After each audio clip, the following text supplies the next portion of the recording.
Welle correspondent Emily Schultheis joins us now from Berlin. G'day, Emily. So why are these farmers protesting? So the farmers are protesting over cuts to subsidies that affect them, in particular fuel subsidies for some of their various vehicles. And this has come as a result of a budget shortfall in Germany last year and some budget cuts heading into this year. It's something that it's not that there have never been farmers' protests before, but this is really at an unprecedented scale. And so you're seeing not just here in the capital, but in cities and towns across the country, sort of an unprecedented level of anger and frustration with this government. And that's something that has been directed at different government officials, in particular the Vice Chancellor, Robert Habeck, including people accosting him on his vacation and cutting his vacation short over these issues. There are clearly big problems facing farmers in the agricultural sector in Germany. What are they?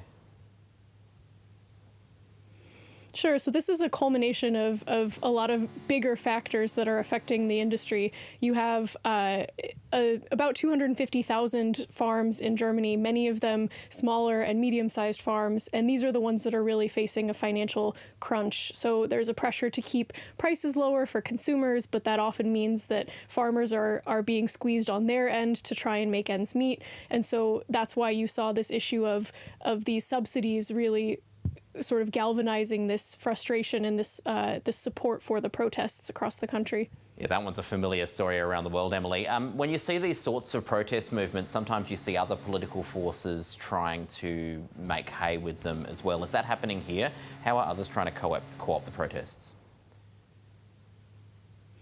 Absolutely. So you are seeing the far-right party here in Germany, the Alternative for Germany, has very much seized on these protests. And they are a party that has typically thrived on protest in the past, whether it's protests against coronavirus restrictions, whether it's protests against migration and refugee laws here in Germany. And so they very much see this, despite the fact that they have opposed some of these subsidies in the past, they definitely see this as an opportunity to galvanize public opinion, public frustration against this government. And so you are seeing leaders from that party really trying to take on the energy of the protests, to really support the protests. And even as sort of a corollary to that, some far and extreme right groups have also decided to sort of join these protests as well. So it's really kind of becoming an overall sign of, or an overall kind of catch-all for frustration against the German government.